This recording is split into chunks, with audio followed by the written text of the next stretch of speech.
Me gusta el tipo al que entrevisto hoy, no solo porque es de izquierdas, no solo porque nos conocemos desde hace tiempo y no solo porque hayamos compartido más de una batalla. No me gusta solo porque es el líder de la izquierda francesa o porque es un intelectual brillante. Me gusta, ante todo, porque es valiente. A vueltas con Jean-Luc Mélenchon.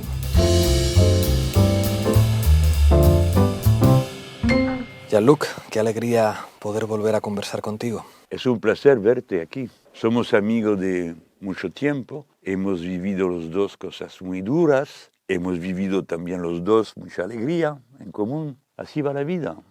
7 de julio, está el mundo entero pendiente de Francia. Hay un temor, porque muchas encuestas dicen puede ganar la ultraderecha en Francia, y finalmente los titulares al día siguiente es la extrema derecha ha sido derrotada, no por el centro, sino por la izquierda, por una fuerza política que se llama Nuevo Frente Popular, con todo lo que eso significa, una fuerza política que no está liderada por los socialistas, sino que está liderada por la Francia insumisa. ¿Cómo le explicarías, Jean-Luc, a un no francés que después de eso, a día de hoy resulta que Macron dice que el primer ministro va a ser un señor de derechas que representa el 6% de los votos? ¿Esto cómo se explica? Bueno, para nosotros también es muy extraño, ¿eh? No somos todavía acostumbrados a tal hechos.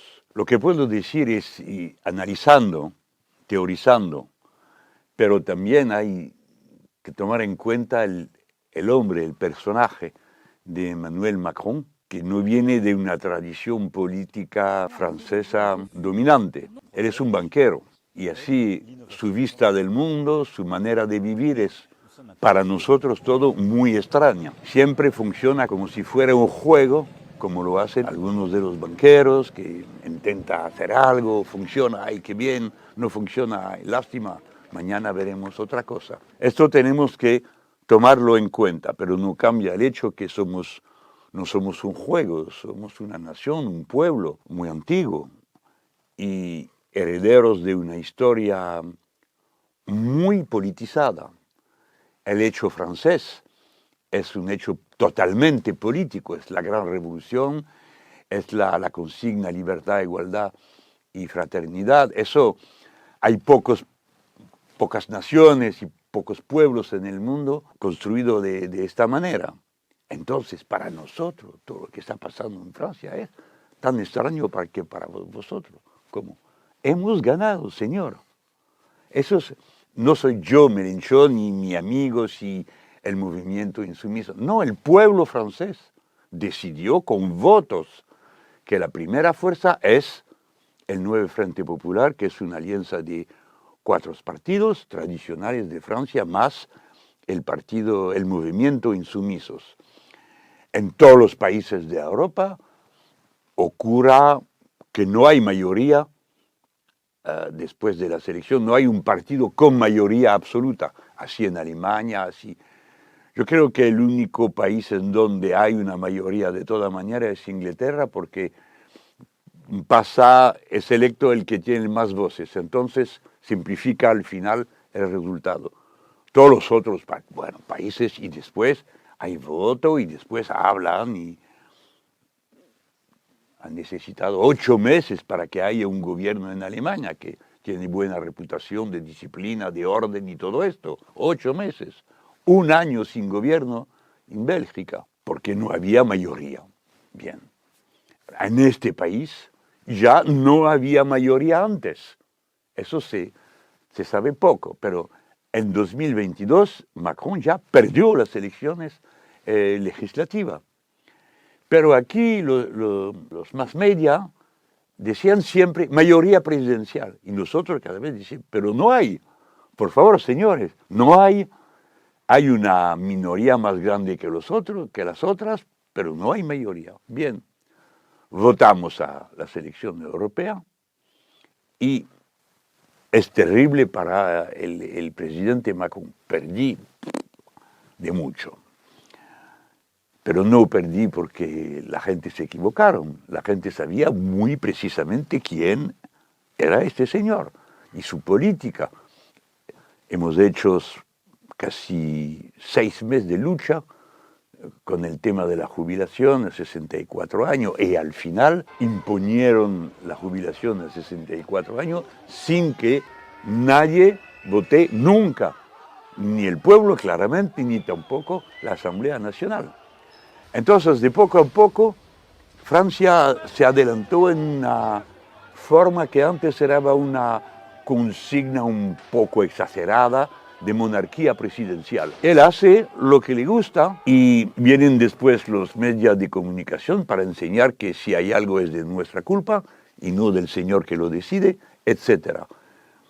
Y cuando se disolvió la Asamblea Nacional, bien, votamos 27 encuestas y 27 veces salieron la ultraderecha encabezando el resultado. Y al final el contrario. ¿Cómo se hizo este contrario? Porque el pueblo francés no es tan derechizado que las élites de este país. Los medios de comunicación, los partidos de derecha. Aquí en este país, cada persona, cada francés tiene al mínimo un abuelo o una abuela extranjera. En los años 50, 1 por 10. Hoy día 1 por 4.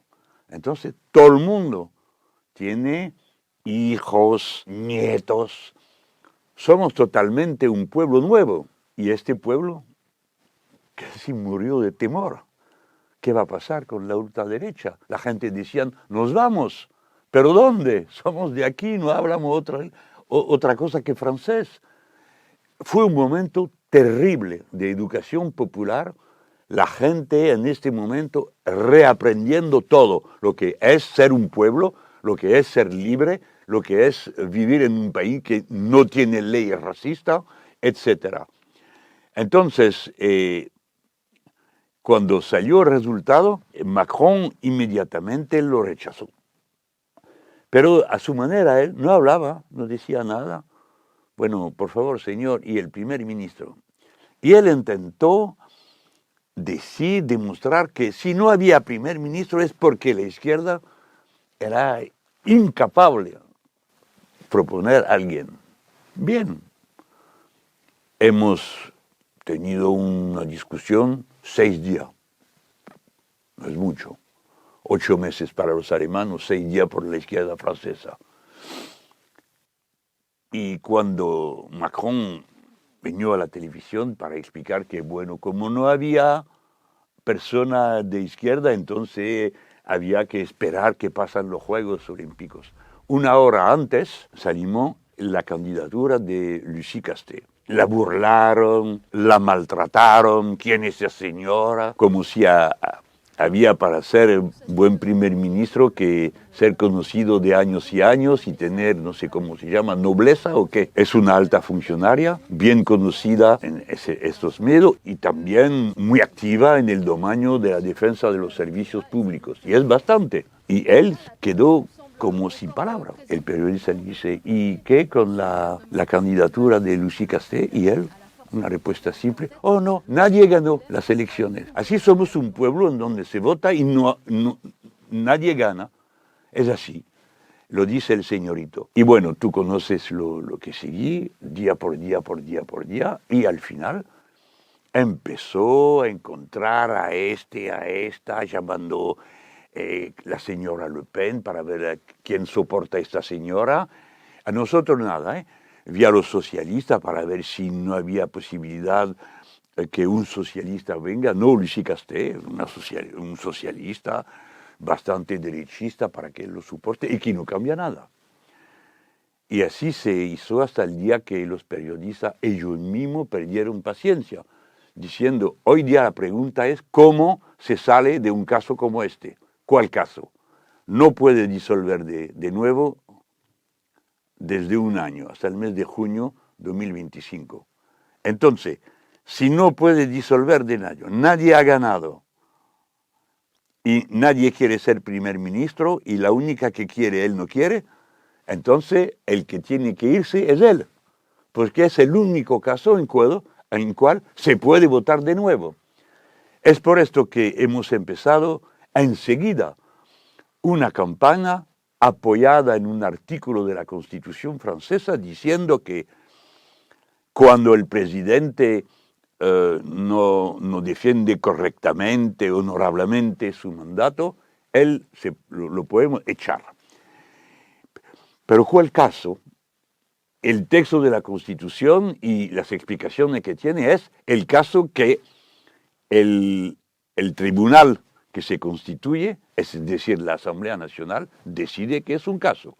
Entonces, no respetar a la soberanía popular se puede considerar como un caso bastante significante, ¿no? Para un presidente de la República. No es una monarquía aquí, ni el buen placer ya. Y es un caso interesante porque fíjate que al inicio, antes de la primera República Francesa, cuando había los estados generales con el rey, estaban escribiendo la Constitución y habían previsto un derecho de veto. Y toda la discusión fue, ¿quién tiene poder más grande que la soberanía popular? El rey se asustó, el Borbón. Se presentó frente a los diputados, quita su sombrero. Voilà, y dice, por favor, por el veto a derecha, bien visto de Dios, para ser salvado al paraíso directamente. Los otros que son demonios a la izquierda. ¿Y qué pasó? Que la izquierda fue más numerosa que la derecha. Así en Francia nacieron los conceptos de derecha y de izquierda sobre el tema del veto. Y lo que ha hecho el señor Macron es un veto. El pueblo dice una cosa y él otra. Y lo que importa es él. Esto es muy interesante. Yo leí unas declaraciones de Macron sobre Lucie Castex. Decía por qué no la podía nombrar primera ministra. Y dice, si la nombro, derogará la reforma de las pensiones, aumentará el salario mínimo a 1.600 euros netos y por lo tanto los mercados financieros entrarán en pánico y Francia se hundirá. A mí este ataque de sinceridad me sorprendió, pero contrastaba con algo que dijo Macron en 2017. En 2017 dijo, si ganamos, el Frente Nacional de Le Pen se va a hundir inmediatamente. Claro, la situación que tenemos ahora es que la extrema derecha francesa no solamente no se ha hundido, sino que está en posiciones como alternativa de gobierno y además Macron depende de la extrema derecha para darle sostenibilidad al señor de derechas que ha puesto como primer ministro. La pregunta es, por una parte, ¿cómo se combate a esa extrema derecha que está normalizada permanentemente por aquellos que se presentan a las elecciones diciendo vóteme a mí para frenar a la extrema derecha? ¿Y cómo se explica a los franceses, oiga, quien está abriendo las puertas a la extrema derecha para que gobierne este país al tiempo que las está cerrando para la izquierda es el presidente Macron? Primero, ¿cómo subió la ultraderecha? Hemos pasado no sé cuántas horas tratar el tema con cosas muy inteligentes. ¿Qué pasó? La ideología de ultraderecha en Francia se apoya en algunas formas de política social. Ellos, por ejemplo, están en contra de la jubilación a 64 años. Pero es una apariencia. No estoy acusando, estoy enseñando una cosa que pasó aquí. La última semana de campaña, la ultraderecha cambió su política económica de todo en todo. La jubilación, no, imposible, no tenemos dinero. El rebajo de las tasas, no, esta vez es imposible. Y pasaron en todos los puntos cruciales a la posición de los liberales y de M. Macron. Son hechos. Pero antes, ¿qué pasó? Nuestros errores, claramente. ¿Pero cuáles errores? Un gobierno de izquierda que se adelanta utilizando palabras del enemigo sobre el tema de los migrantes, de la nacionalidad, etc. Otros errores, la nuestra. Sí, la ultraderecha es un error de la gente que se asustan y entonces si nos hablamos a esta gente de temas sociales, eso va a todo cambiar porque la gente va a darse cuenta que la izquierda es sola social. Eso son tonteras. La gente que pasa a la ultraderecha son racistas. el racismo es una ideología global. Si tú vienes y dices, bueno, tenemos que tratar de la jubilación. Sí, sí, señor, muy bien, pero la jubilación a los migrantes ni hablar. Vamos a hablar de salud. Sí, claro, naturalmente, es una vergüenza ver cómo no funciona. Pero por favor, ayudar a los migrantes ni hablar tampoco. Entonces se ve que el racismo es una ideología global. Si tú dejas entrar un poco, pasa el pie, la pierna y el cuerpo entero.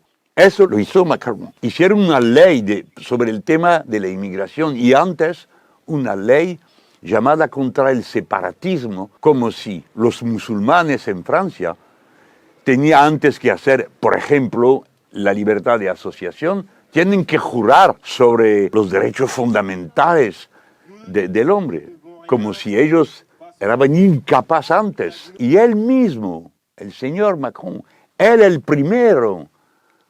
fue el primero diciendo, bueno, en este país el Maréchal Pétain fue un estratego muy grande, muy importante de la Primera Guerra. No, señor, en este país no hay Maréchal Pétain. Philippe Pétain ha sido condenado, no es maréchal, y fue encarcelado. Entonces, cuando tú eres presidente de la República Francesa, tú no tienes nada que decir sobre este tipo. Piensa lo que quiera, pero boca cerrada. Eso es un traidor. Eso se acordó con Hitler.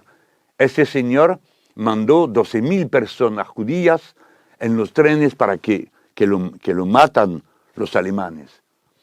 Y de mismo él, señor Macron, afirmó, Maurras es un intelectual brillante, muy interesante y escribe también. Por favor, este señor es un antisemita. Escribió que había que matar a todos los judíos, incluido a los niños. ¿Cómo puedes hablar así? Entonces, si hablas así, es decir, bueno, tenemos diferencia, pero no es tan importante. Bueno, ese es el caso de hoy día y que cada francés, cada francesa, cada joven no se recuerda de la historia del Maréchal Pétain, Maurras, todo esto. Puede ser. Pero nosotros, los adultos, los líderes políticos, tenemos una memoria, sabemos todo esto. ¿Y qué sabemos? Que Hitler subió al poder porque el centro lo llamó, con el viejo Maréchal Hindenburg, y que los socialistas dijeron, nosotros no tenemos candidato para pegar mejor a Hitler y vamos a votar Hindenburg, el que llamó Hitler. Entonces, no hay nadie nuevo, nada nuevo. Hay que comprender por qué hay con el supuesto centro, que nosotros lo llamamos a veces el extremo centro, es decir, que no son de izquierda, pero tampoco de izquierda. Eso es el centro. Es un chiste para decir quién son de derecha y nada más. Ellos tienen en común con la derecha tradicional, pero ¿qué queda de la derecha tradicional? ¿Dónde está la burguesía nacional francesa? No, esto también cambió.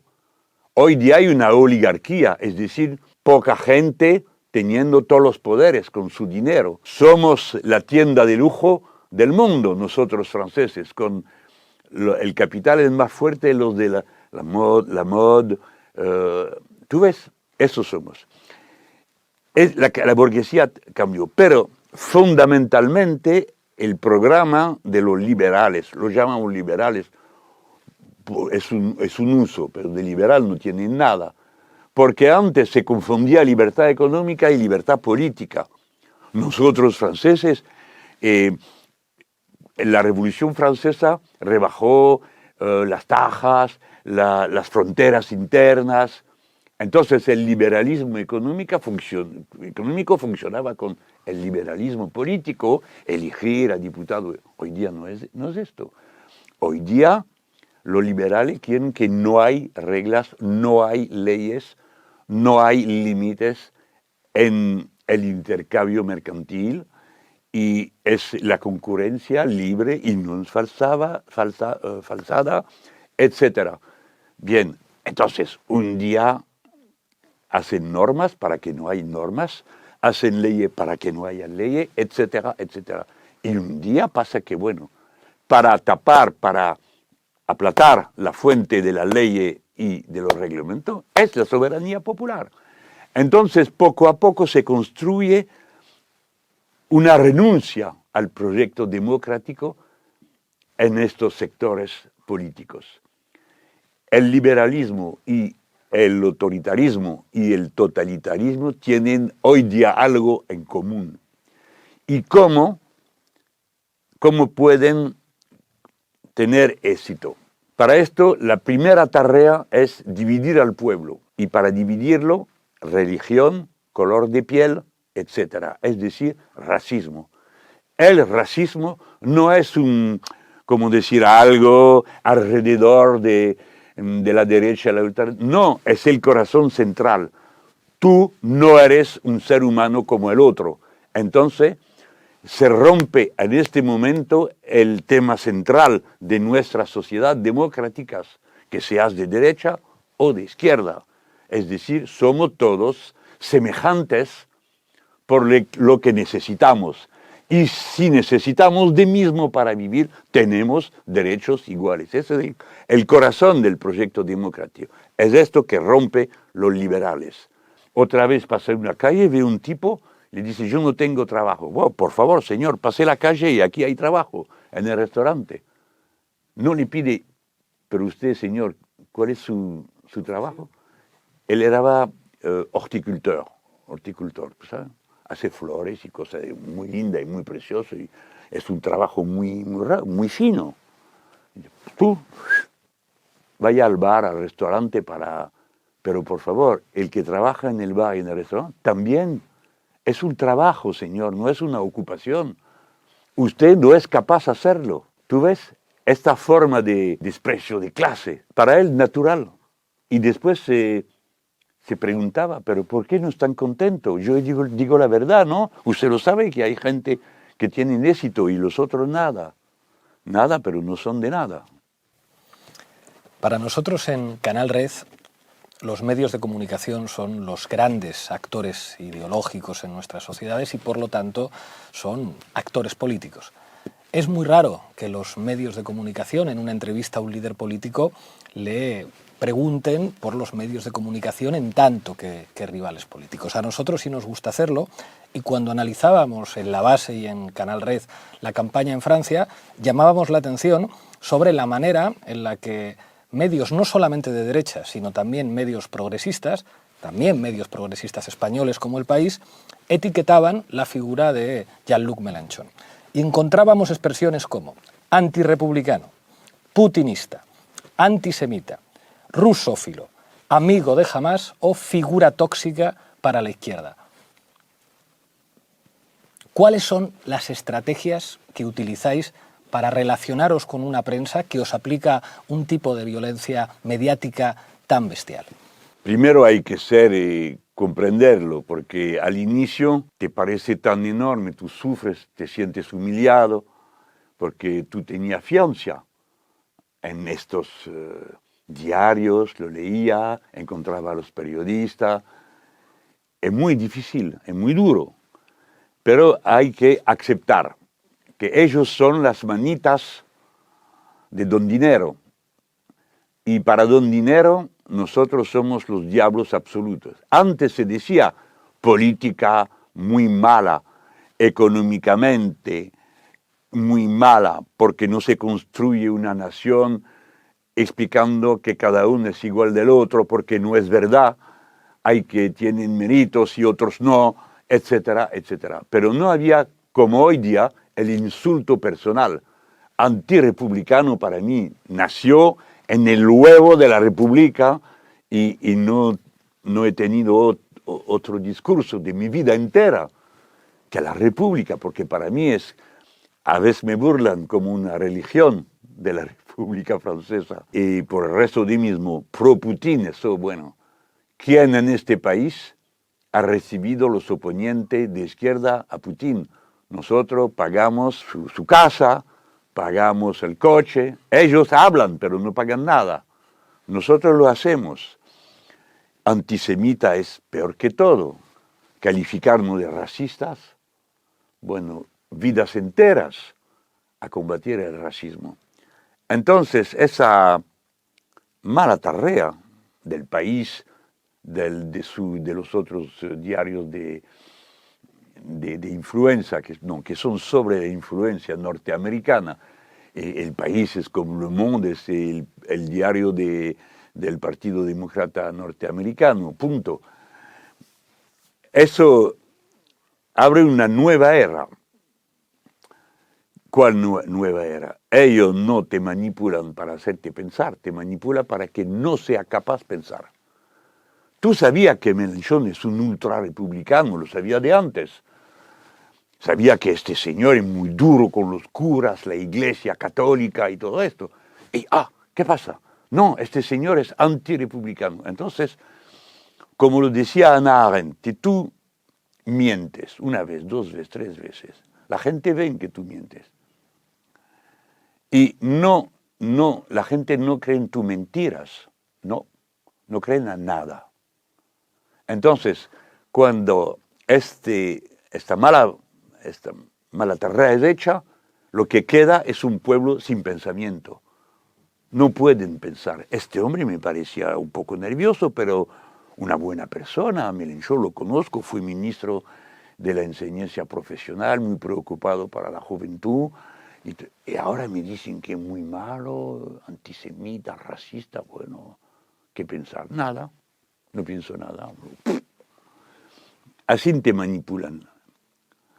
Es la primera cosa. La segunda cosa es que no sirve de nada intentar entenderse con ellos. No sirve de nada. Hay que combatirlos. ¿Cómo? Burlándoles, enseñando a la gente que como si toda la vida política es un momento de educación popular. Nosotros no somos un partido vanguardista, somos un movimiento y nos burlamos de ellos. Hacemos video enseñando que dice una cosa y el contrario un segundo después, solamente para atacarte, picarte, insultarte, humillarte.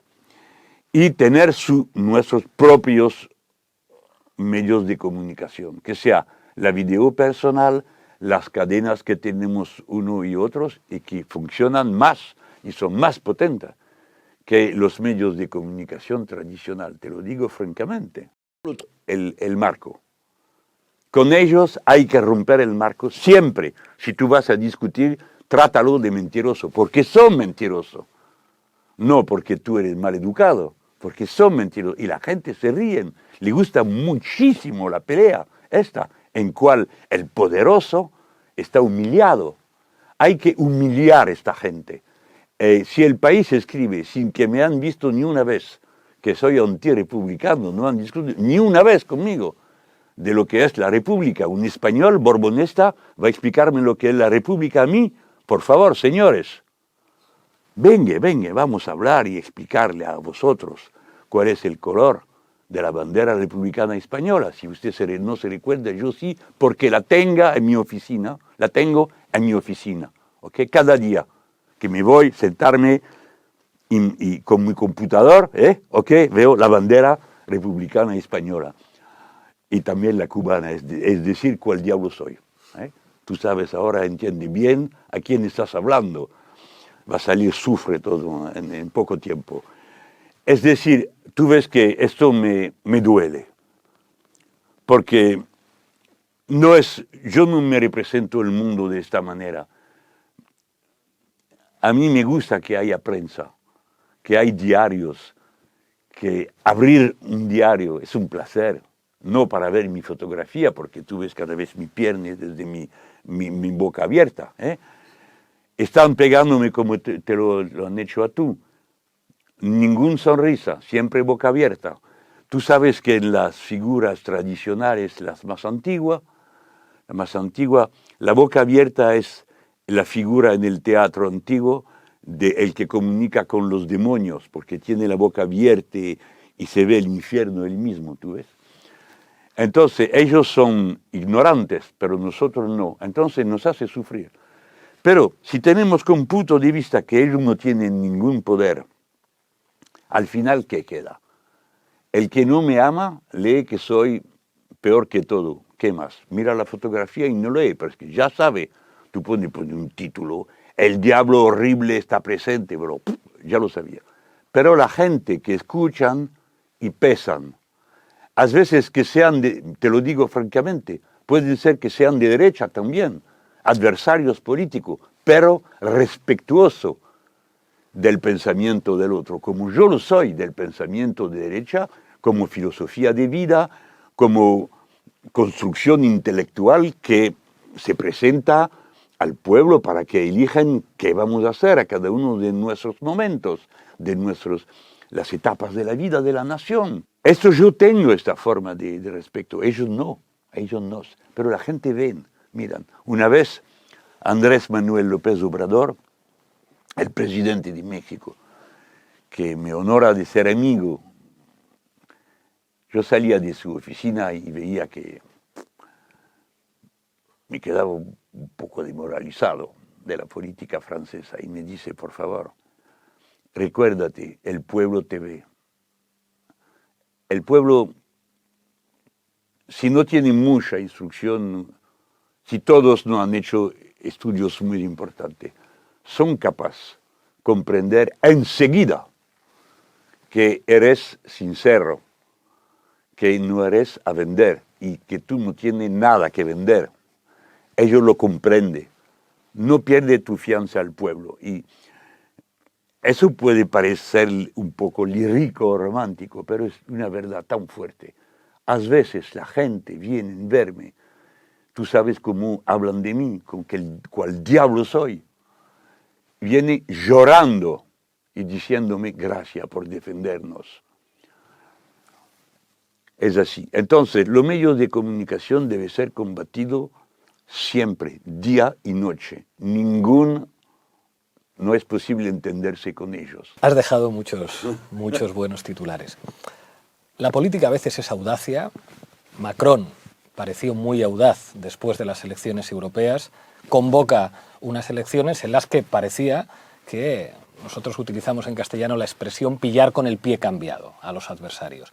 Y en 4 días respondéis con audacia creando un artefacto que se llama Nuevo Frente Popular, con todas las reminiscencias que eso implica a los tiempos de los frentes populares antifascistas, en el que se reúnen tradiciones políticas muy diferentes y con una hostilidad manifiesta entre ellas, en particular contra la fuerza mayoritaria de ese espacio, que es la Francia insumisa, y contra ti.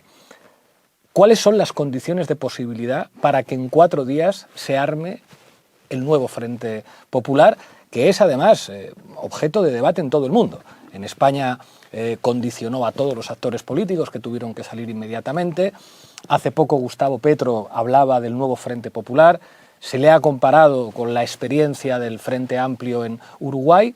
¿Cómo sois capaces en 4 días de armar algo tan difícil, tan complejo, pero que finalmente tiene como resultado ser la primera fuerza política francesa? Sí, mira, bueno, eso es una pregunta no solamente para mí, para los otros. Para nosotros fue bastante difícil, pero estábamos listos a pagar el precio de la unidad. El precio fue más de 100 circunscripciones de más para el Partido Socialista por 3 puntos de diferencia en las elecciones europeas.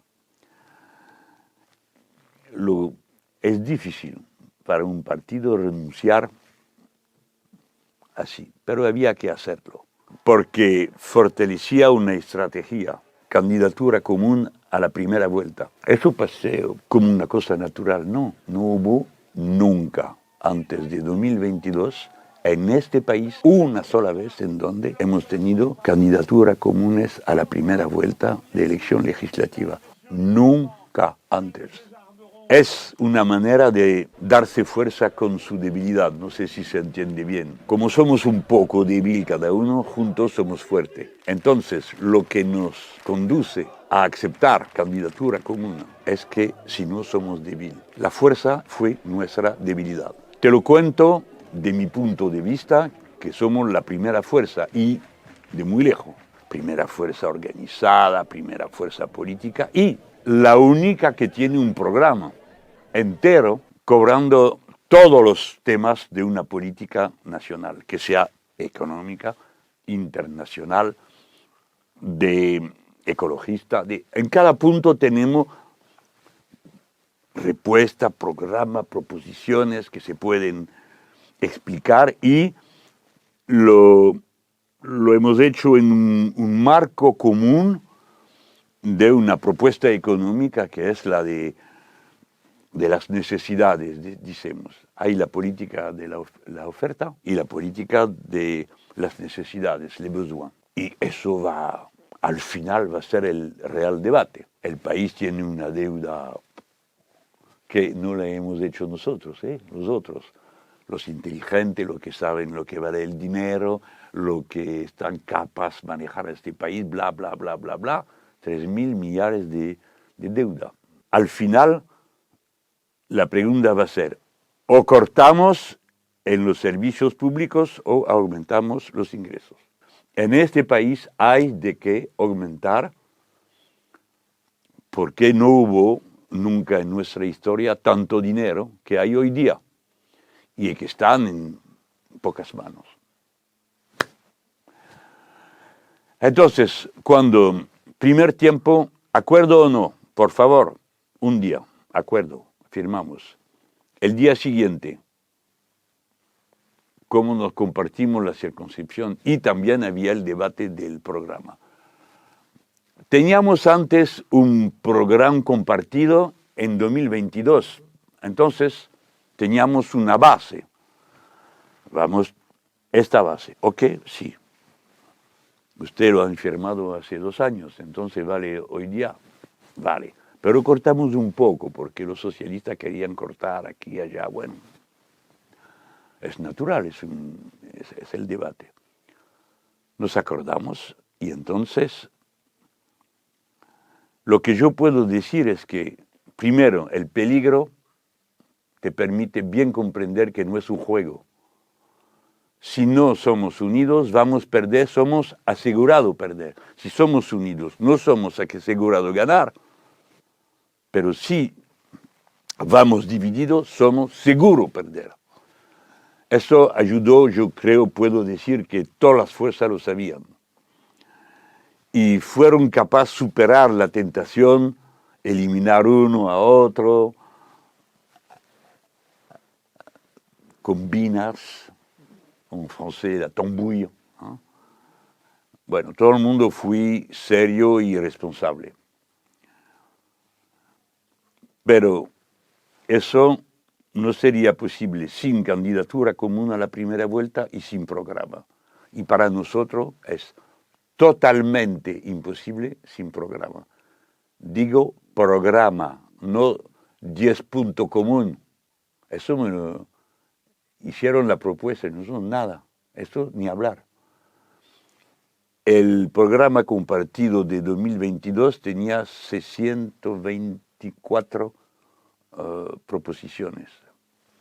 Tiene 240. Es un programa, no son puntos de acuerdos que el día siguiente se interpreta de 1000 maneras diferentes. Eso me parece las condiciones que hemos bien tenido. El señorito presidente, monarca,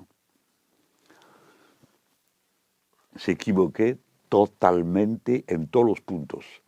Primer punto, la izquierda va a ser dividida. 4 días, por favor, señor, olvide, somos unidos. Él se decía, hay peleas dentro de las filas de los insumisos, van a explotar. Adiós, esto tampoco. Y a derecha, ay, qué bueno. La derecha tradicional va a ser obligada a aliarse con el macronismo, como lo hace la izquierda, van a hacer la derecha. Tampoco. Una parte de la derecha tradicional se fue con la ultraderecha. Y la otra parte no podía firmar nada porque es su muerte. Entonces, presentaron candidatos, etc. Fue una derrota total para ellos. Tú ves, a la segunda vuelta también hubo un debate grave, duro. Nosotros retiramos todos los candidatos insumisos en tercera posición a la segunda vuelta. Cuando hay 3 candidatos que pueden quedarse, si el tercero es insumiso, se va. queda la ultraderecha y uno de derecha. Eso no es fácil decidir esto. Y además cuando el que queda es un macronista, mentiroso, traidor y todo el resto. Fue muy difícil para los compañeros, pero lo hemos hecho. Así que hoy día casi la mitad de los diputados macronistas fueron electos para nosotros, por nosotros. No es simple. El día siguiente que vienen dice ustedes, bueno, insumiso ni hablar, ni un pie, ni un dedo, nada. Sí, fue difícil, pero lo que veo es que el pueblo que nos siguió lo comprende, lo entiende, sabe es que es estrategia, que es táctica, y no lo sienten como traición, nada. Hay una forma de educación popular de masa y de inteligencia del pueblo. Y siempre hay el error que hace el señor Macron y la derecha, es que piensa que la gente son estúpida, no comprende nada y hay que sacar un media o dos, un periodista o dos para contar tonteras y esto va a funcionar. No, señores. Porque por la gente no es un juego. Cuando tú tienes 60 años y te dice voy a quedarme 4 años de más al trabajo, sí tengo trabajo. Tú sabes que no es de mismo si es un de izquierda, un de derecha y que mañana no va a tener profesor en la escuela para tus hijos y que tú no tienes para pagar escuela privada. No es un juego. Así, en los primeros tiempos, todo se daría, bueno, este dice este dice otra cosa, bueno. Habíamos, como decirte, margen de maniobra en la vida. Hoy día no queda. En este país hay 2.000 personas por año que mueren de la calle y en la calle. Hay 9 millones de personas, 10 millones ahora, que son pobres. 8 millones de personas que no comen a su hambre. Eso es la realidad.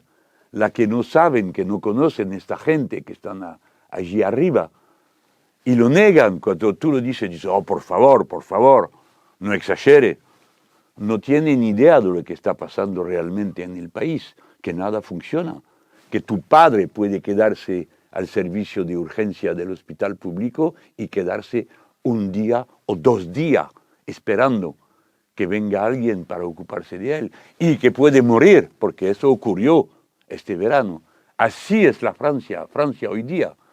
Tú ves, no es de política, on dit en francés, politicienne, como un juego. Politiqueo. Sí. Bueno, tú ves, es como un juego. No, son cosas graves que ocurren hoy día. Y además con la guerra, porque lo que tú no sabes, no sé cuántos españoles hay en las fronteras del este. Nosotros tenemos 2.000 franceses en armas, allí arriba, Rumania, Letonia, Estonia, Lituania, y cuando hay amenaza de guerra total hacia Pacífica, nosotros los franceses tenemos Polinesia Francesa, Caledonia, Mayotte, La Réunion, que son territorios franceses. Somos a la primera línea cada vez. Entonces la guerra tampoco no es un tema alejado para los otros, guerra de pobres, de países del tercer mundo, no. Hablamos de nosotros. Entonces tú ves que lo quieran o no, la gente son obligada a reflexionar y preocuparse del futuro. Hay algo que a mí siempre me ha llamado la atención para bien de la Francia insumisa y de tu estilo político, y es que rompe, digamos, como una de las reglas de oro de la izquierda. Según el manual de la izquierda tradicional europea, si uno quiere ser la fuerza hegemónica de la izquierda, se tiene que moderar. Tiene que moderar, tiene que ser más moderado. Sí, claro. Para superar a los socialistas, la eterna palabra del sorpaso, hay que seguir el manual italiano y por lo tanto hay que ocupar también su espacio cultural pareciéndose un poco a ellos. En Italia de alguna manera los consiguieron y tienen un partido socialdemócrata que era al principio un partido comunista. Según esta tesis, la izquierda para tener éxito tiene que posicionarse también en la política como si esta fuera un mercado de demanda. si la mayor parte de los ciudadanos europeos, después de haber visto la invasión rusa de Ucrania, entienden que la OTAN es imprescindible, no podemos tener una izquierda que critique a la OTAN. Si la mayor parte de los ciudadanos europeos, después de ver el ataque de Hamás, están empatizando con el derecho de defensa de Israel, mejor no critiquemos el proyecto racista de apartheid del sionismo, tratemos de adaptarnos a ese sentido común general. Sin embargo, tú y la Francia insumisa sois capaces muchas veces de desafiar el sentido común del momento y decir no, somos fuerza hegemónica de la izquierda, pero no hemos dejado de ser radicales en nuestro discurso y no hemos dejado de confrontar en temas que evidentemente va a implicar que nos insulten, que nos llamen proputinistas, que nos llamen antisemitas, etcétera, etcétera, etcétera. Ahora se está produciendo un fenómeno en Europa y en particular en Alemania que me parece muy peligroso. Una izquierda que entiende que la ultraderecha ha ganado la batalla cultural en lo que se refiere a la migración, que las poblaciones de los barrios obreros están preocupadas por el fenómeno migrante y que entienden que para tener éxito y disputar ese electorado a la ultraderecha hay que dejar pasar, dulcificando un poco, pero hay que dejar pasar los argumentos de la ultraderecha. Sarah Wagenknecht, que es un producto de Die Linke, está en esas posiciones, de decir, no, la inmigración es un problema, digamos, deja pasar argumentos de la ultraderecha. Claro, en un país como Francia, como señalabas antes de que todo el mundo tiene una abuela, un abuelo, un ascendiente, ¿qué le dirías tú a esa izquierda que dice la única manera de combatir eficazmente a la ultraderecha es aceptar que en algunas cosas un poco de razón tienen? Al mínimo puedo decir que esto es totalmente ineficaz. ¿Dónde hubo un éxito con esta línea? ¿Dónde? Por favor, mencióneme un país. Hasta España, en cual el Partido Socialista no puede gobernar, sin Podemos, sin Sumar, no puede. Pero lo dejo. Me parece un buen argumento. Como decía Lenin, prueba del pudín es que se come. Entonces, prueba de la utilidad de la moderación es que te da éxito. No hay éxito. ¿Qué pasa en Italia? No queda izquierda, por favor. No es una izquierda este partido. Lo respeto, son buena gente, supongo, pero no vale nada. No va a cambiar nada la vida de la gente. Bien, después hay tradiciones nacionales que son diferentes. Nosotros, franceses, que somos muy orgullosos de nos mismos, tenemos una postura de independencia nacional muy fuerte, con la figura del general de Gaulle y del tiempo en cual él decidió salir del mando supremo de la OTAN. Entonces, cuando tú dices, a mí la OTAN no me gusta, no es tan extraño que puede ser en otros países, porque es bastante tradicional. Eso lo digo para que primero se entiende bien que política se hace en las condiciones culturales de una historia nacional. Si el liberalismo, el colectivismo, el humanismo son principios comunes, no se expresan de ninguna forma de misma manera. Y no comprenderlo puede echarte no funciona. Y hay que primero renunciar a ser una empresa de comercio, con parte de mercado, etc. No vendemos zapatos ni camisas, defendemos ideas. Y al final el soberano, el pueblo, decide. Pero hay que recordar esto. No somos aquí para dar placer y seducción, pero para proponer. Yo lo veo así y yo pienso que hicimos la demostración que esto vale. Y hemos visto el contrario, es decir, lo que fue el fracaso del socialismo de nuestra época es Blair. O también, que era bastante más izquierdista que hoy día, es el Partido Socialista Michel Rocard. En Francia es un pensador y un luchador por cual tenemos mucho respeto, pero también decía, no somos legítima a querer otra cosa que lo que quiere la mayoría del pueblo. Sí, precisamente somos legítimos, pero hay que, si tú compartes mi punto de vista, no es solamente un punto de vista, es un método de combate. Nosotros practicamos la conflictualidad. Ah, con usted todo es conflicto. Sí, señor. La realidad es un conflicto. Desde Demócrito y los pensadores del V siglo antes de nuestra era, se decía que todo es combate. Quería decir que en toda cosa hay dos principios que se confrontan.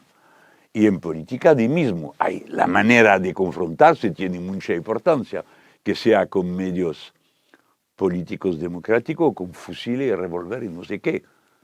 Claro, es muy importante, pero el principio hay que tomarlo en cuenta. Para nosotros, si no hay conflicto, no hay conciencia.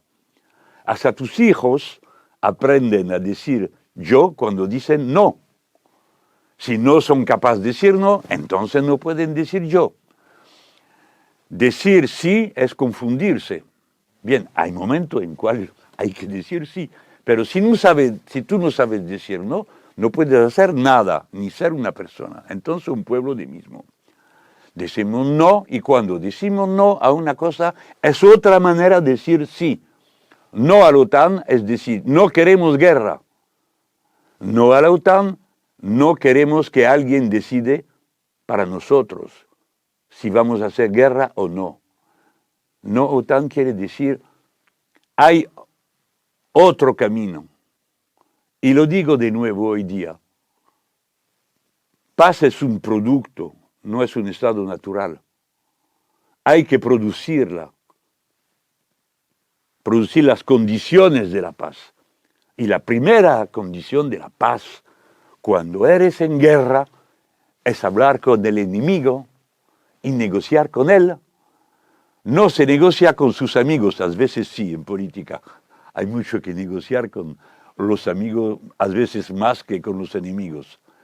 Pero cuando tú hablas de la correlación de fuerza entre los estados, la base es diplomacia y paz.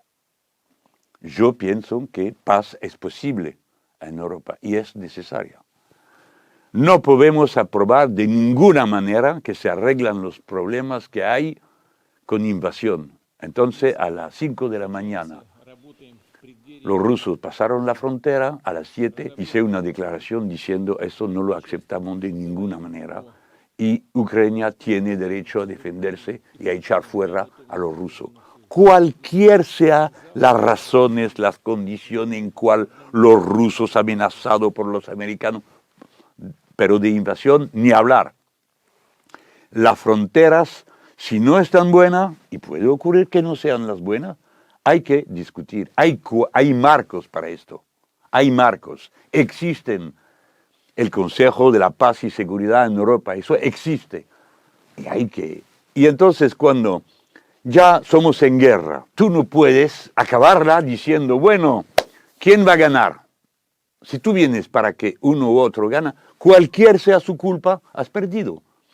Es por eso que yo empecé una política de propuesta de paz, empezando con el tema de las centrales nucleares en la campaña presidencial francesa. Yo decía, bueno, primero, el interés común es, por favor, no bombardeo en la zona donde hay centrales nucleares, porque todo el mundo va a tomarse de esto. Todo el mundo, rusos, ucranianos y toda Europa. Entonces empezamos por esto. Y vamos tener la ONU presente. Y si se necesita, nosotros franceses proponemos nuestras tropas para la ONU para proteger las centrales nucleares. Tú ves, eso es el método. Cosas concretas en cual cada uno tiene su interés. Macron una vez, cuando lo vimos al Palacio Élysée, él había invitado a los jefes de partido y todo eso, y bueno, nos dice, en el debate, los rusos están de acuerdo para el par del fuego. Pero yo no soy de acuerdo porque eso es una manera de prepararse a un nuevo asalto. Por favor, presidente, ¿los rusos están de acuerdo? Sí. Bien. Después hablamos y nos dice, y los ucranianos están de acuerdo para hacer votar la gente, para saber si quieren ser ruso o ucraniano. ¿Verdad? Sí. Entonces, ¿por qué no lo hacemos? Eso es la paz. Pero no quieren vencer. Y Macron cambió de postura no sé cuántas veces. Una vez diciendo, no tenemos que humillar a los rusos. El día siguiente, vamos a llevar tropas al suelo para combatir a los rusos. Tontera total. Una guerra de una potencia nuclear contra otra potencia nuclear te da una guerra nuclear. Es por eso que tenemos armas. Y nosotros franceses tenemos la teoría de la disuasión. Es decir, si me tocas un pelo, te arranco hasta los pies. Bien, es horrible, ¿eh? Pero son los temas de guerra. Entonces, tú ves que esto no es razonable, decir que vamos a mandar tropas o armas que pueden pegar a los rusos muy lejos de las fronteras. Eso es un ejemplo, ¿eh? La OTAN, manera de trabajar a la paz. Es de mismo para Palestina. El problema no es de simpatía para los palestinos que merecen o Netanyahu que no merece. ¿Cuál es el modo de paz? Lo sabemos. Hay decisiones de la ONU. El caso es más difícil porque Netanyahu dice que la ONU es una organización terrorista y antisemita. Entonces somos capaces de comprender que este hombre es loco y además es el peor que ocurrió a Israel desde su existencia del primer día. Es ese hombre y su política pegando en la región entera. Pero nosotros debemos preocuparnos de cuál es el camino posible. Es el del derecho internacional. Con el derecho internacional, el ocupante no tiene derecho a entrar en una zona ocupada para matar a todo el mundo. Esto no existe. Nadie, no hay ni un pueblo en el mundo que dice que es un derecho. Entonces, apoyámonos en el derecho internacional. Y nosotros, como fuerza política, no solamente hicimos discurso, pero también ponemos actos. Estuvimos con una delegación a la frontera de Gaza. Estuvimos en Genève, a la sede de la ONU. Estuvimos frente a la Corte de Justicia Internacional, presente, explicando, haciendo video, hablando, demostrando que cada uno tiene su responsabilidad. Nadie lo hizo como nosotros aquí en Francia. Nadie, ninguna fuerza política hizo otra cosa que hablar. Hemos hablado mucho, sí, pero también actos. Y yo creo que de esta manera hemos bien comprendido lo que estaba pasando en nuestro país. En este país, la figura del palestino es la figura del hombre o de la mujer musulmán que no tiene derecho, que se le puede pegar contra todas las leyes que hay en este mundo, que se puede matar a todos sin que ninguno de los potentes haga cualquier cosa para parar esta guerra, que no es realmente una guerra, que es la forma de la guerra étnica total de nuestro tiempo. Tú sabes, la primera guerra industrial fue la primera guerra mundial, la segunda fue la primera guerra total, en cual la guerra no se hacía entre militares, pero contra los pueblos civiles. Por esto que la pintura de Picasso, Guernica, es un manifiesto increíble de fuerza y de potencia para hoy día. Pero hoy día Guernica, yo creo que lo que está ocurriendo en Gaza es peor que Guernica. Soy muy cuidado, yo digo siempre Netanyahu. No estoy diciendo Israel. Otro problema. Otros derechos internacionales, otra decisión internacional. Entonces, eso es el caso. Este hombre viola todas las leyes internacionales. No podemos soportarlo más que Milosevic. Él hubo un juicio. Entonces ahí este señor tiene que irse a la cárcel y los jueces deben ocuparse de él. Ahora se asesina, se mata a gente sin defensa, de una manera sádica y cruel. ¿Y qué? Nada. Nada, no pasa nada. Entonces la gente lo sabe. Y se dicen los periodistas, parece un doble estándar. ¿Perdón? ¿Doble estándar? No. El estándar es único. Si hay doble es decir que no hay. Claro. Hay ley del más fuerte. ¿Quién es el más fuerte ahí dentro? ¿De ustedes? ¿Ah? Entonces, ellos ponen el dedo en una rueda que van a aplatar este mundo. Mira, los BRICS, que no es nada, BRICS es un acuerdo de países, Rusia, India, África del Sur y China y rusos, al inicio, y Brasil. Ahora hay seis países de más. Hay 20 que piden para entrar. Y ellos, los potentes, ¿no lo ven? Yo no quiero ser con ellos, los potentes. A mí me gustaría más ser con nosotros, porque son los más numerosos. Y lo que proponen el más, que necesitan más de inteligencia, de compartimiento, de sabiduría, de todo esto. El mundo del occidente es triste, viejo, nos quedamos entre nosotros. Europa entera no tiene ninguna fianza en el futuro porque no haces hijos, que es la primera maravilla que se da a un hombre, a una mujer, es tener los hijos y preocuparse de ellos. Es un proyecto que te ocupa tu vida entera, ¿no? Para la gente, toda la gente hacen así. ¿Y qué? No tenemos hijos. Los italianos, mira que es el pueblo más maravilloso de Europa, el más cultivado, el más elegante, el más de todo. 1,01 hijos. Van a quedarse entre ellos. Y hasta los fascistas dicen, bueno, aquí no hay nadie para trabajar. Vamos a decir a los africanos, era la fascista que decía que no quería ni un migrante. Ahora para trabajar, sí. Entonces tú ves, esto no vamos a pasar al lado de esto. Eso es el futuro inmediato.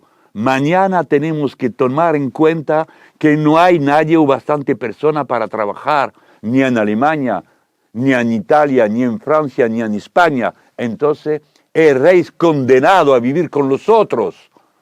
Entonces, mejor hacerlo de la mejor manera, ¿no? Es por eso que el fascismo, la ultraderecha, no es un proyecto, es un humor, pero muy peligroso.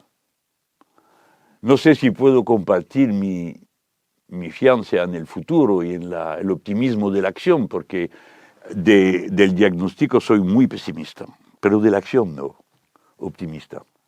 2 preguntas más. Eres un dirigente político francés que habla español. Eso no es tan frecuente. Y hay algo todavía menos frecuente. Eres un dirigente político francés interesado en la política latinoamericana. Has estado en América Latina, fuiste a ver a Lula a la cárcel, eres amigo de Andrés Manuel López Obrador, eres amigo de Gustavo Petro. Ahora a cualquier dirigente político de izquierda siempre le preguntan con Venezuela, que se ha convertido en un artefacto para atacar a la izquierda. Yo te quiero preguntar por México. México se está convirtiendo, digamos, en el país de referencia para la izquierda latinoamericana.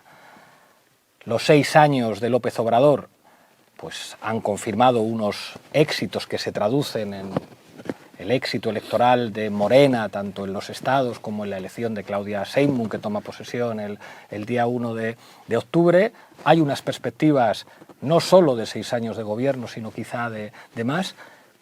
¿Cómo ves la región en general? ¿Cómo ves a la izquierda latinoamericana? ¿Y cómo ves a México en particular, sabiendo que con Andrés Manuel has hablado de estas cosas?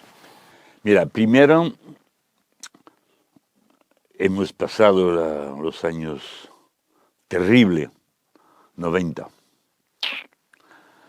después de la caída del muro, bueno, el muro, los estalinistas, nosotros, nada que ver con esto. Sí, habíamos que ver con esto.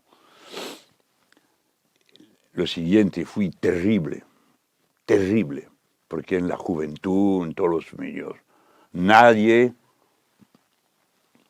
podía proponer cualquier cosa que tenía que ver con el colectivismo, el socialismo, el comunismo, lo que quiera.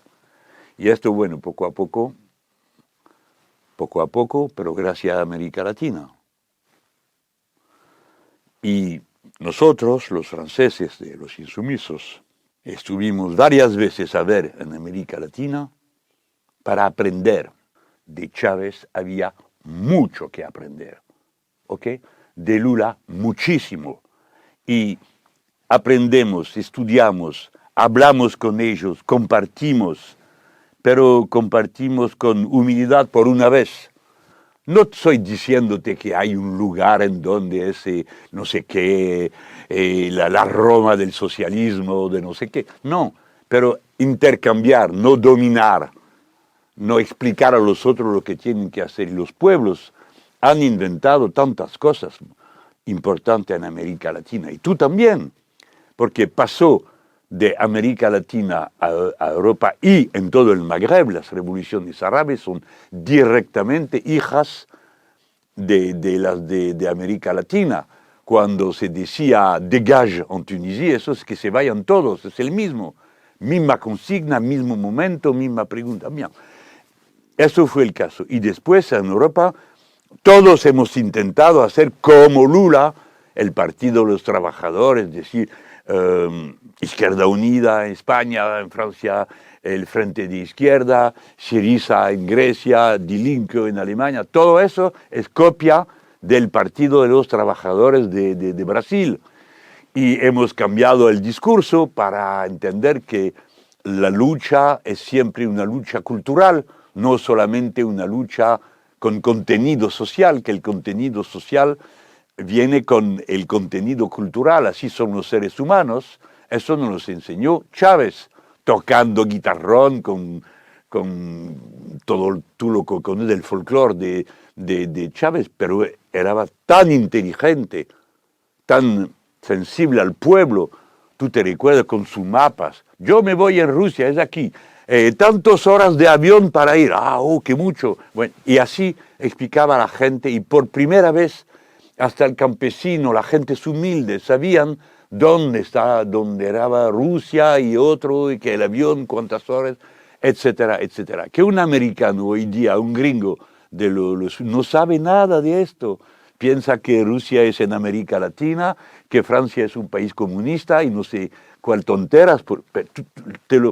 Hago la comparación para decirte que no hay que olvidar el trabajo de Chávez y no aceptar los insultos que se hicieron contra él. Bien, entonces pasaron, y después nueva ola. Tú encabezó esta ola. Por primera vez Podemos, saliendo de todas las formas tradicionales que había, y sale a la elección europea. Y nosotros te mirábamos, veníamos a verte, ¿qué haces? ¿Cómo? Y tú venías para vernos, y hemos intercambiado muchísimo más que nunca antes, que yo me recuerdo de partido a partido, cuando yo era un miembro del Partido Socialista y de la Internacional Socialista, no se hablaba de nada ahí dentro. Pero contigo sí, hasta el color de lo que se ponía al cuello, ¿eh? De todo hablábamos, ¿cómo haces? Y tú. Estas formas nuevas, y entonces nosotros somos insumisos, somos los hijos de América Latina y de tú Podemos, porque fue el ejemplo. ¿Qué vais a hacer? Podemos. Bueno, tú hice otra cosa porque somos diferentes, otra historia, pero hay que pensar todo esto como la misma ola. Al inicio en América Latina, porque si tú ves bien cómo pasó, se construyeron los eventos. Primero hicieron África, política de reestructuración estructural. De aquí pasó a América Latina, después de las dictaduras, primero la dictadura y después liberalismo para los caballos, a morir, como on dit en français, remettre de cheval. Y después Europa.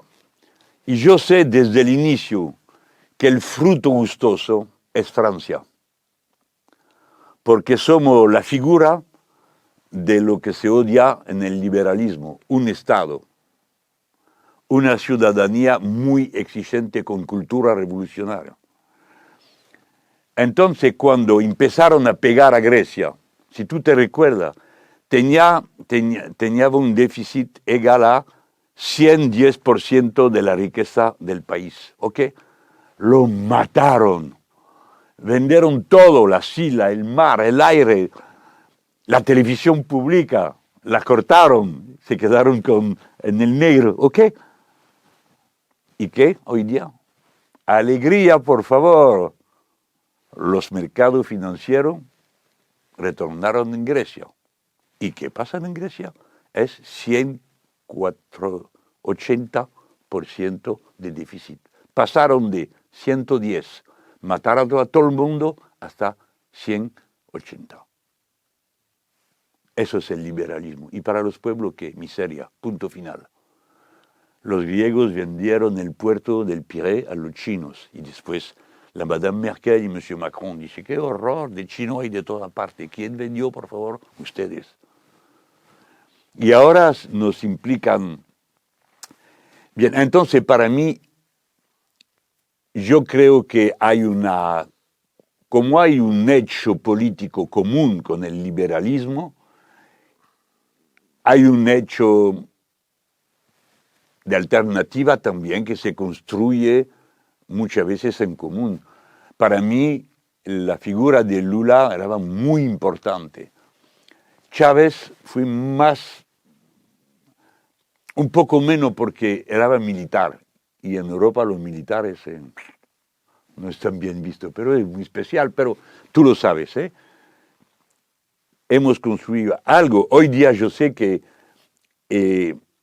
la figura de los insumisos quiere decir algo en el mundo. Hoy día es también nuestro papel dar fianza, alegría, ganas de luchar, bueno, y va a pasar a otros.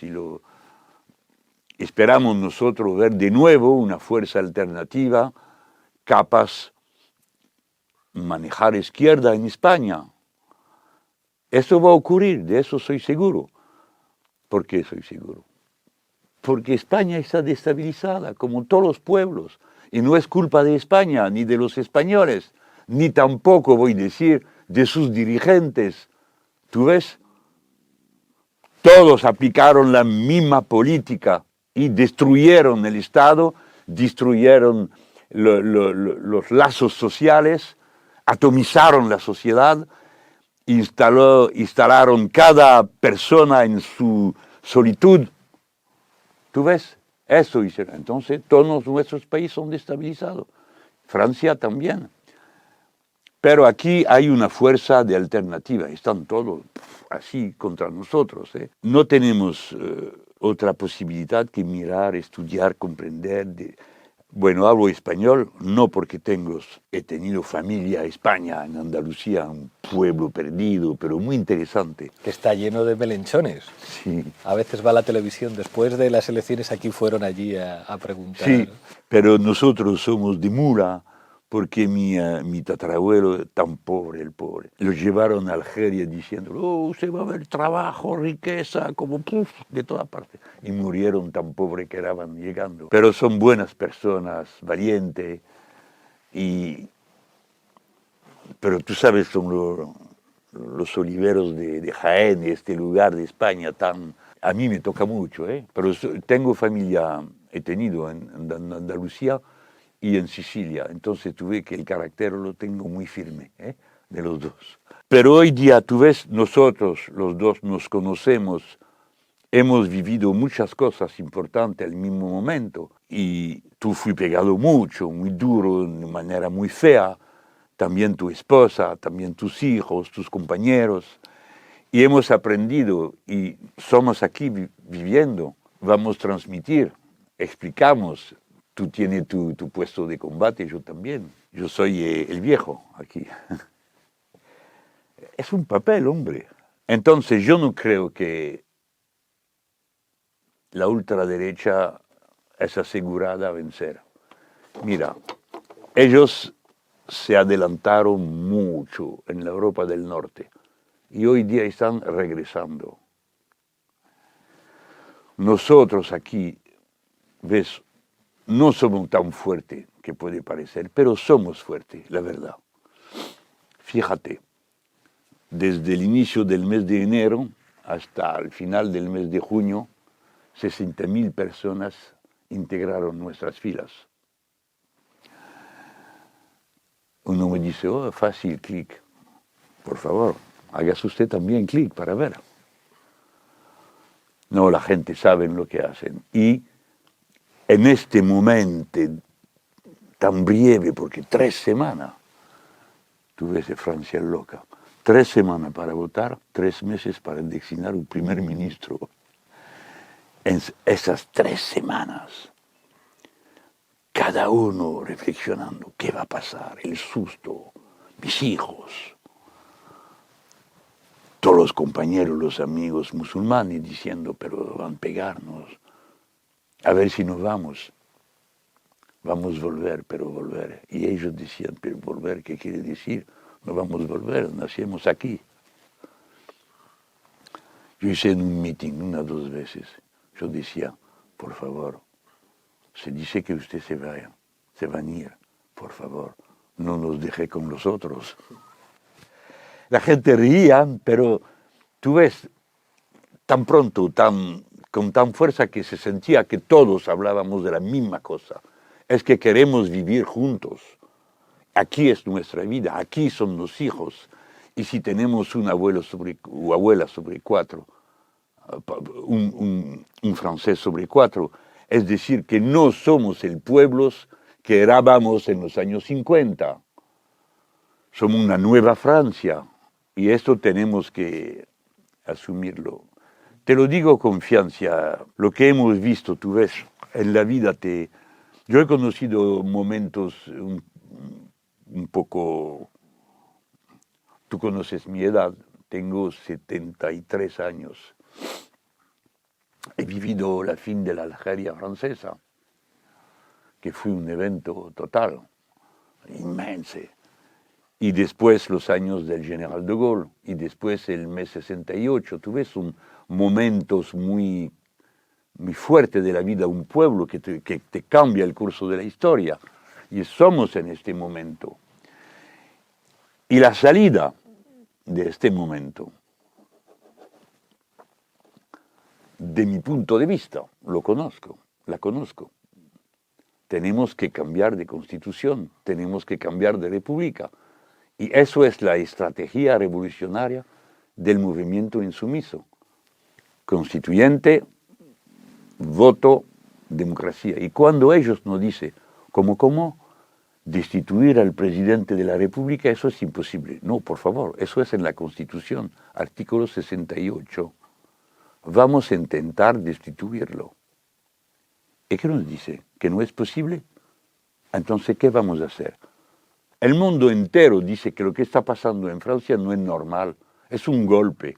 Los ingleses dicen un coup. Coup quiere decir golpe, una forma de golpe. Entonces vamos a decir, hay un golpe, bueno, volvemos a casa a ver Netflix.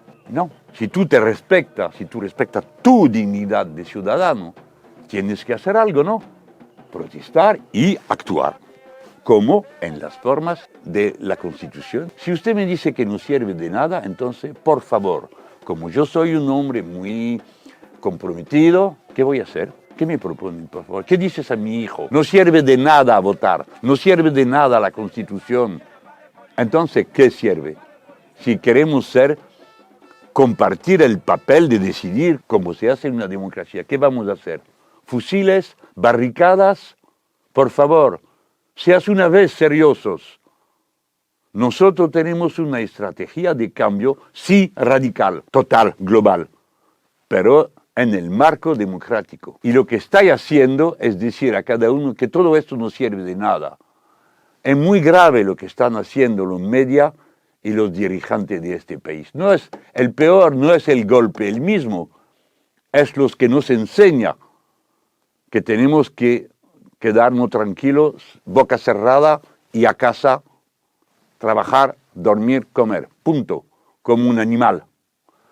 Tú ves, te lo digo con fuerza porque es esto que está jugándose hoy día. Si somos un pueblo libre o si somos consumidor. No, somos ciudadanos. Tú ves, cada vez que nos acercamos de un tema político hay un tema filosófico, sale, y cultural, porque todo es así. Última pregunta. Yo creo que cuando atacan a un dirigente político, siempre es por algo.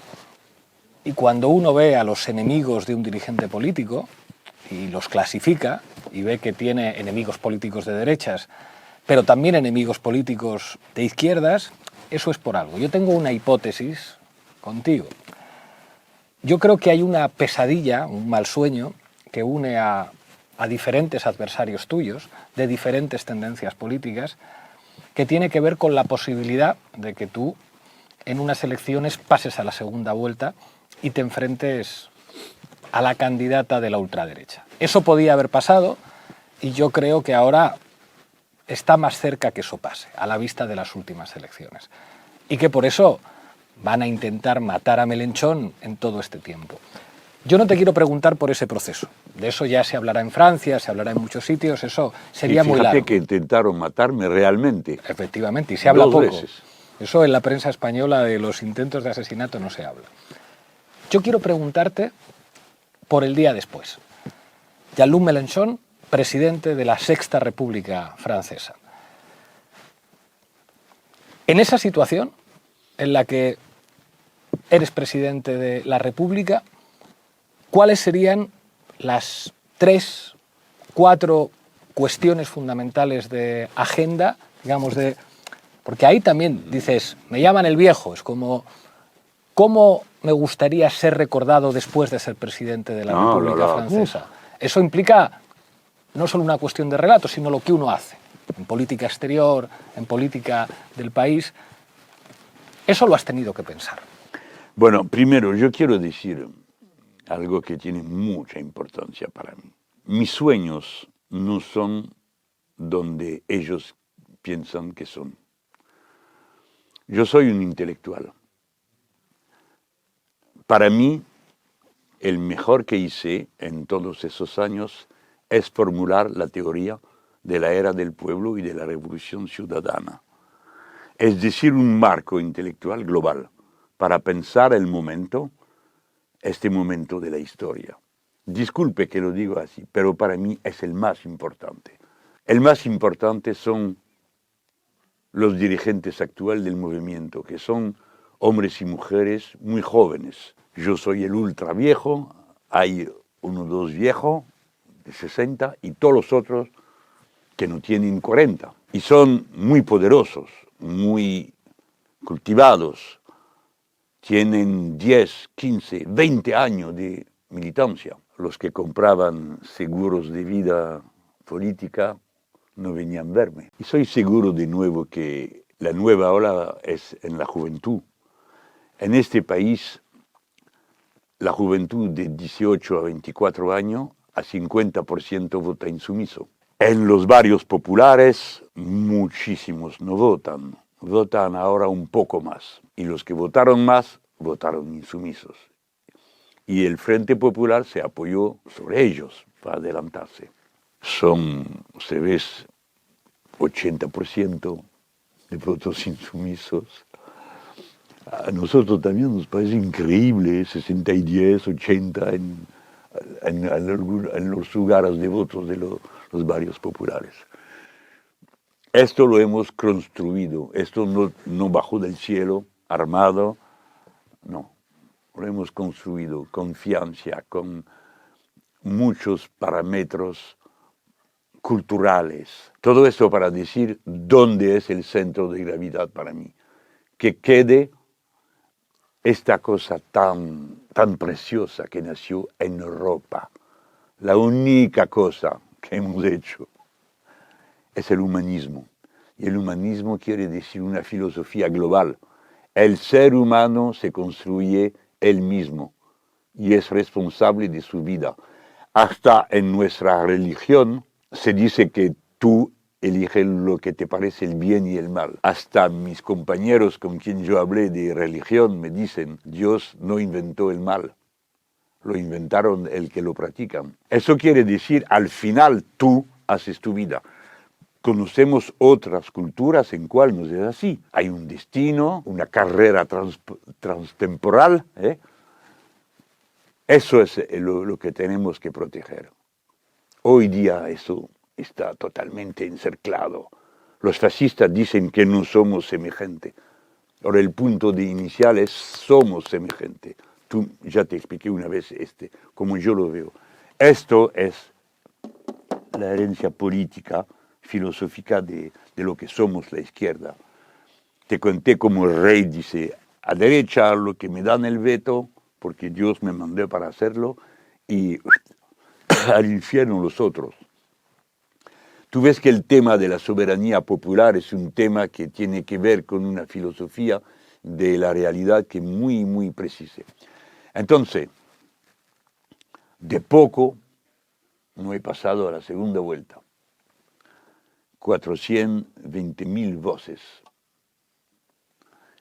El candidato comunista, que antes era el partido partenario natural de los insumisos, se presentó, hizo el 2% y no cortó el pasaje. Nunca expresó cualquier palabra para decir, puede ser que he sido un error. Si pasáramos o no a la segunda vuelta, no sabemos. Y te propongo que dejamos esto en este momento. Si nosotros tenemos una lección de la historia muy importante, con pocas palabras hemos cambiado el mundo con la primera Revolución Francesa. Si te interesa, somos trabajando, hay algunos compañeros y historiadores, cómo pasó la Declaración de los Derechos Humanos a América Latina, cómo se fracasó en España, pero pasó también. Pasó en América Latina, como los negros franceses fue rechazado por los borbones que lo odiaban. Entonces nosotros sabemos con poca fuerza, si tienes principio que habla cada ser humano, no hay límite. Puedes pasar y cambiar el mundo. Entonces, el proyecto insumiso es cambiar el mundo. Y no es solamente una fórmula. Lo creemos, hombre. Lo creemos y pensamos que es posible. Naturalmente, el señal que daremos como manejando este país tan grande, tan potente, tan rico, va a ser de primera importancia. Primero y antes que todo, cambiar el régimen político y que vuelve el poder al pueblo en una forma que nosotros conocemos bien, que no es el soviet.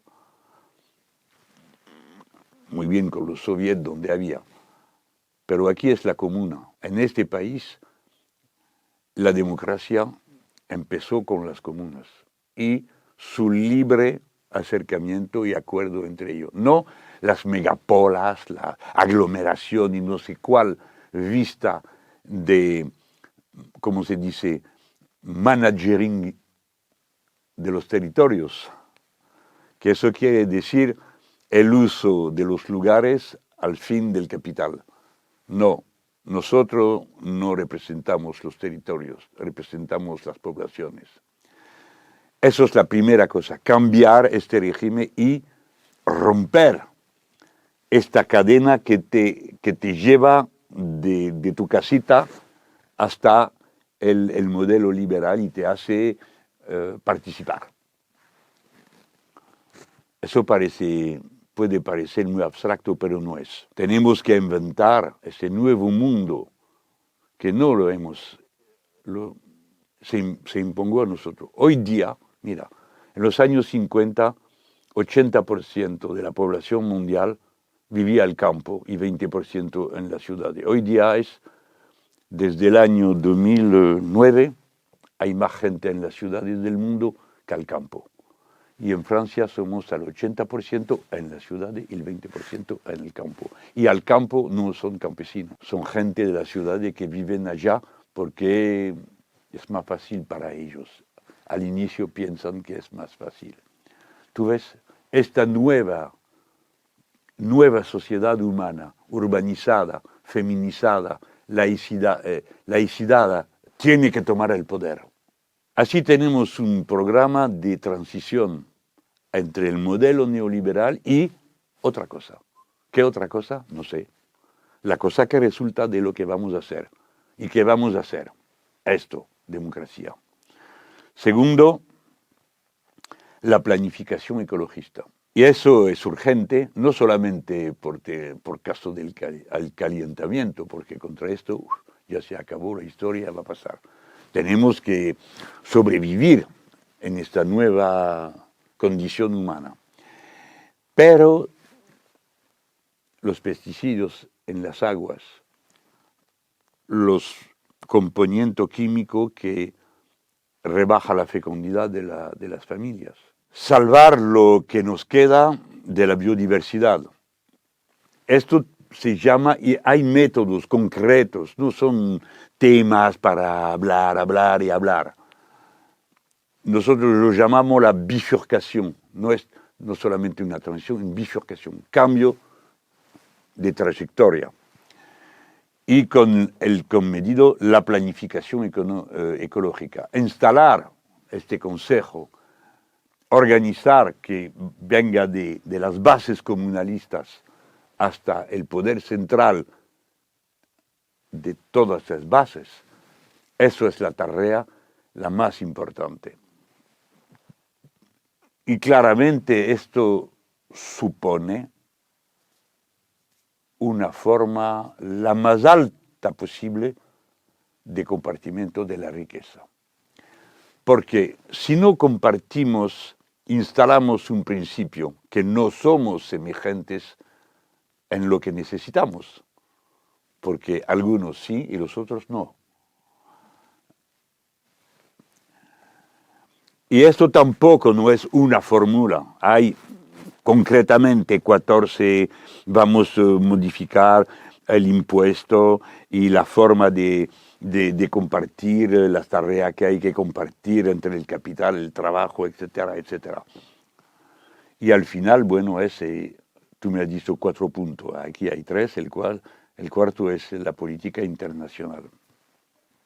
Nosotros yo soy por una Francia no alineada, fuera de la alianza militar y renunciando a la potencia por violencia militar. Nosotros vamos a ser potentes porque compartimos la sabiduría. Universidad del mar, con los pueblos que necesitan. Universidad del espacio, con todos los pueblos de África.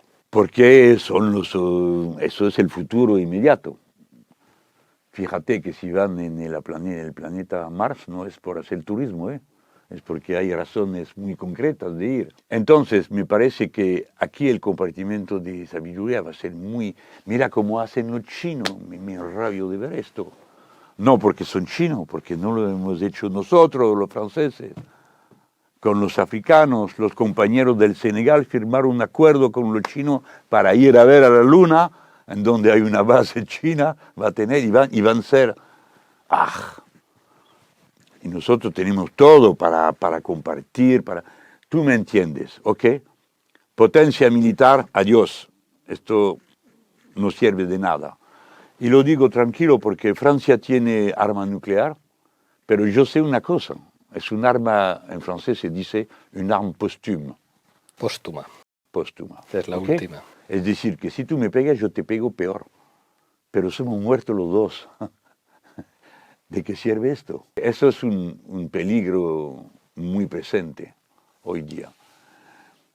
Y lamentablemente el capitalismo vuelve a su peor. Es que para sobrepasar su crisis, está volviendo la economía de guerra, que es el modelo económico el más fantástico para él. Producir mucho, que no sirve de nada, que se destruye solo y que hay que comprar más. Y los Estados Unidos, primero para reindustrializar, su país va y exige que los países tengan el 2% de su presupuesto en la OTAN. Qué bien, y naturalmente para comprar armas americanas, no francesas, que son mejor. No, es un chiste para decir que si hay países que compran el Rafale es para que no se tenga así con los norteamericanos.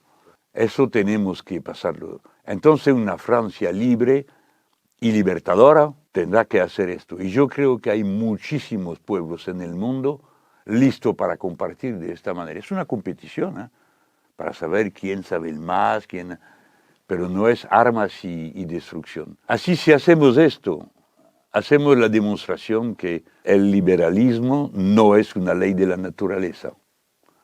Y el libre mercado es una magia equivalente a la pata de conejo o lo que quiera, pero no es nada que ver con ley científica.